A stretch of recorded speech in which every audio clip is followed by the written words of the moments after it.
Akashvani presents Morning News.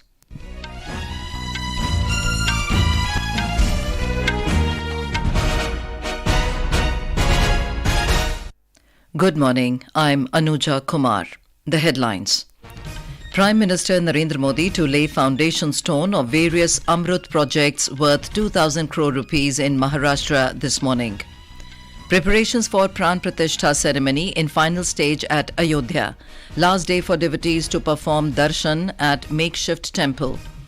External Affairs Minister Dr. S. Jaishankar leads Indian delegation at NAM summit in Uganda beginning today. Iran condemns Pakistani missile strikes on its territory close to the border.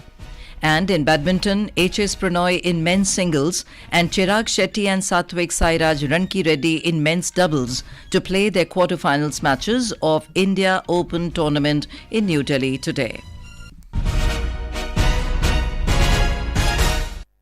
And now the news in detail.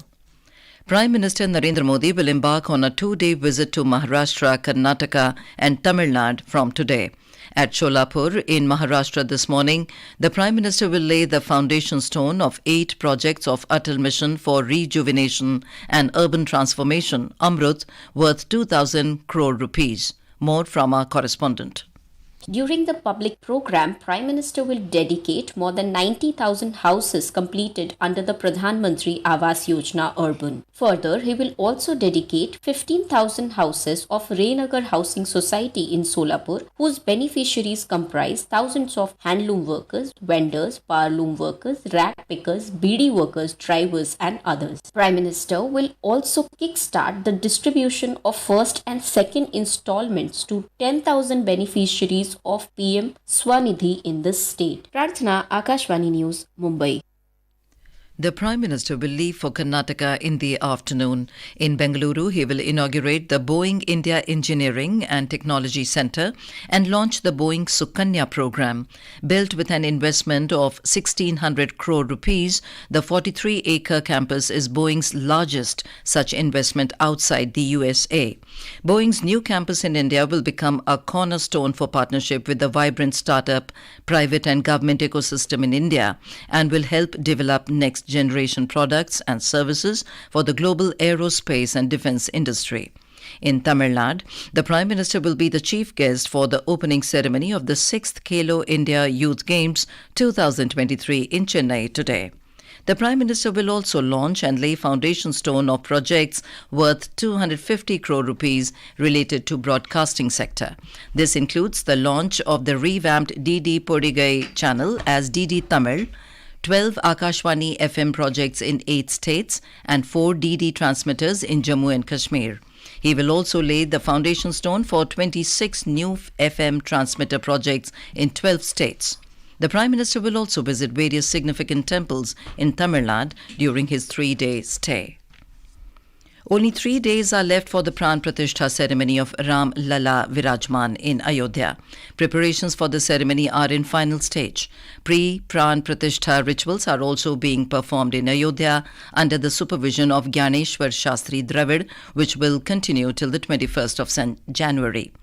Our correspondent reports that today is the last day for the devotees arriving from all over the country to perform Darshan of Ram Lalla at the makeshift temple. As from tomorrow till the 22nd, the Darshan for devotees will remain closed.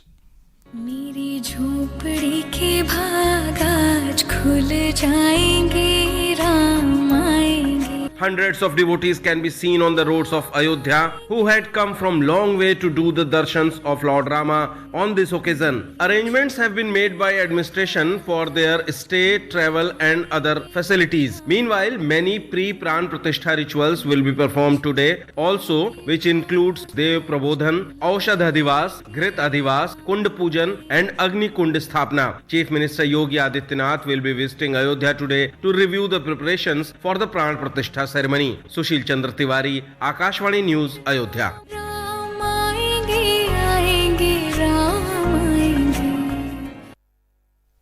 Union Home Minister Amit Shah will be on a 2-day visit to Assam from today. He will perform Swachhata Seva at Mahabhairab Temple at Tezpur this evening. Tomorrow, the Home Minister will attend a cultural program dedicated to Dr. Bhupen Hazarika at Tezpur University. He will also attend the 60th Raising Day of SSB at Tezpur and grace the 13th Triennial Conference of All Batho Mahasabha at Dhekiajuli. He will also attend the passing out parade of over 2,500 Assam police commandos in Guwahati. Mr. Shah will also release a book titled Assam's Braveheart, Losit Bodphukon. Before wrapping up his visit, he will also inaugurate the Brahmaputra riverfront. Assam Chief Minister Himanta Biswa Sarma and his cabinet colleagues will accompany the Union Home Minister in all the events. The Rajasthan Legislative Assembly session is beginning today. The session will begin with Governor Kalraj Mishra's address.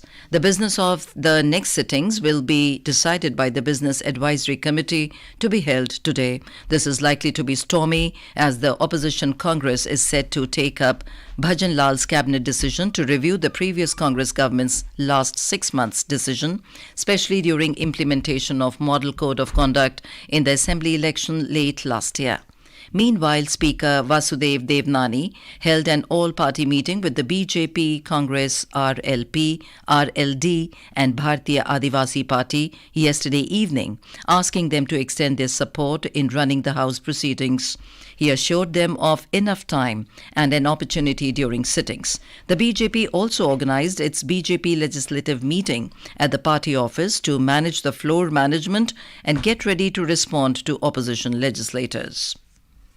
This is Akashvani giving you the news. For quick news updates round the clock, follow us on our Twitter handle at AIR News Alerts. The 2-day 19th Non-Aligned Movement NAM Summit will begin in Uganda's Kampala today. External Affairs Minister Dr. S. Jaishankar will lead the Indian delegation in the summit. After reaching Kampala last evening, Dr. Jaishankar met Angolan Foreign Minister Am Tete Antonio and held discussions on the expanding collaboration between India and Angola as well as broader India-Africa cooperation. He also thanked his Angolan counterpart for extending visa-free arrangements for the Indian nationals. In a social media post, Dr. Jaishankar said he discussed the expanding India-Angola and India-Africa cooperation with his Angolan counterpart. The two leaders spoke about the cooperation in multilateral fora. Dr. Jaishankar also met his Maldivian counterpart Musa Zamir. The two ministers exchanged views on the ongoing high-level discussions on the withdrawal of Indian military personnel. They further held discussions to expedite the completion of the ongoing development projects in the Maldives and cooperation within SAARC and NAM. Iran's foreign ministry condemned Pakistan's precision military strikes against terrorist hideouts on non-Iranian villages near their shared border, calling it unbalanced and unacceptable with Pakistan, while emphasizing that it considers its people's security and territorial integrity a red line. The statement also demanded Pakistan uphold its responsibility in preventing terrorist groups from operating on its soil. This latest development follows Pakistan's drone attack, which claimed targeted terrorists in retaliation for Iran's previous strike against a militant group in Balochistan. 9 casualties have been reported till now, further fueling the escalating tensions. Back home, Vice President Jagdeep Dhankar will visit Gujarat to attend the 72nd convocation of Gujarat University in Ahmedabad today. More than 50,000 students will be conferred degrees during the convocation ceremony. Gujarat Governor Acharya Devvrat, Gujarat Chief Minister Bhupendra Patel will also be present on the occasion. In Andhra Pradesh, Chief Minister Y.S. Jagan Mohan Reddy will unveil the 125 feet bronze statue of Dr. B.R. Ambedkar at Swaraj Maidan in Vijayawada. Termed as Statue of Social Justice, it pays tribute to the contributions of Dr. B.R. Ambedkar and seeks to inspire future generations for an egalitarian society. More details from our correspondent. Built at the cost of 400 crores in about 18 acres, the Swaraj Maidan also houses Dr. B.R. Ambedkar Chaitya Museum, a convention center colonnaded with the mural artworks of life events of Dr. B.R. Ambedkar, along with a musical fountain and garden. The Statue of Social Justice is a tribute to the contribution of Baba Saheb, who was a crusader for social justice. With the inauguration slated today, the city of Vijayawada is bearing a festive look with all the roads leading to Ambedkar Smriti Vanam. Sri Sai, Akashvani News, Vijayawada. Union Civil Aviation Minister Jyotiraditya Scindia presented the Wings India Awards 2024 at an event held in Hyderabad last evening. Bangalore and Delhi airports have jointly bagged the Best Airport Award for the year at the 4th edition of Wings India Awards in the civil aviation sector. Vistara bagged the Best Airline of the Year award. The Air India has been recognized for international connectivity, while Alliance Air got recognition for regional connectivity. Air India Express was declared a sustainability champion. On to sports. In badminton, HS Prannoy in men's singles and the pair of Chirag, Shetty and Satwiksairaj Rankireddy in men's doubles will play their quarterfinal matches of India Open 2024 in New Delhi today. While HS Prannoy will take on T.W. Wong of Chinese Taipei, the duo of Rankireddy and Shetty will be up against K. Astrup and A. Rasmussen of Denmark. Yesterday, the 8th-seeded Prannoy had to exert a great deal of effort against his junior compatriot to register a 20-22, 21-14, 21-14 victory. Prannoy is the lone Indian player left in the competition. World number 2 Chirag Shetty and Satwiksairaj Rankireddy also made the final 8 in men's doubles after defeating Lu Ching Yao and Yang Po Han 21-14, 21-15. The Indian women's hockey team lost to Germany in the FIH Hockey Olympic Qualifiers 2024 semi-finals after a thrilling shootout at the Marang Gomke Jaipal Singh AstroTurf Hockey Stadium in Ranchi yesterday. Deepika gave India the lead, but Charlotte Stappenhorst scored twice for Germany. Ishika Chaudhary, however, scored a late equalizer to make the scoreline 2-2 and forced a shootout which the Germans won 4-3.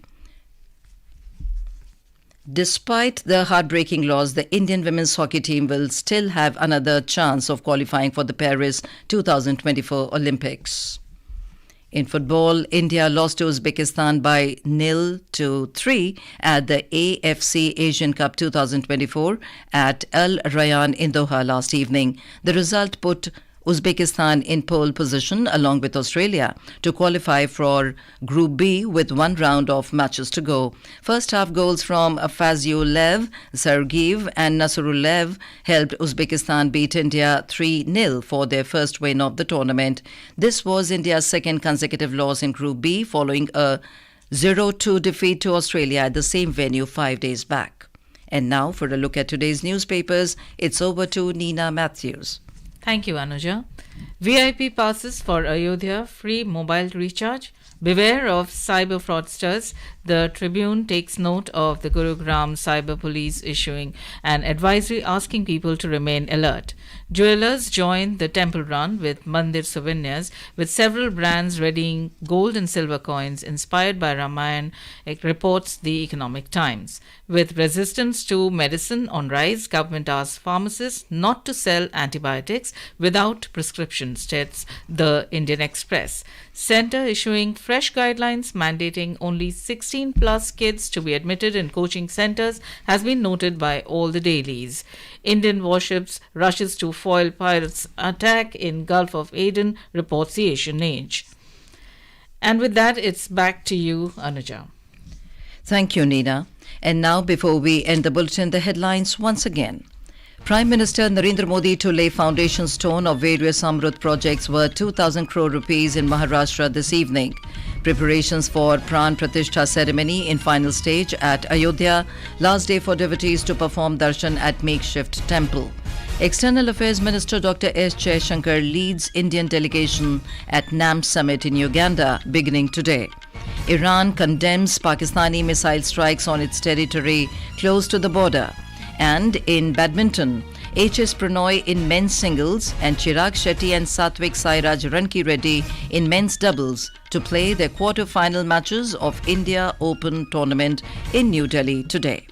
And with that, we end the morning news. Have a nice day.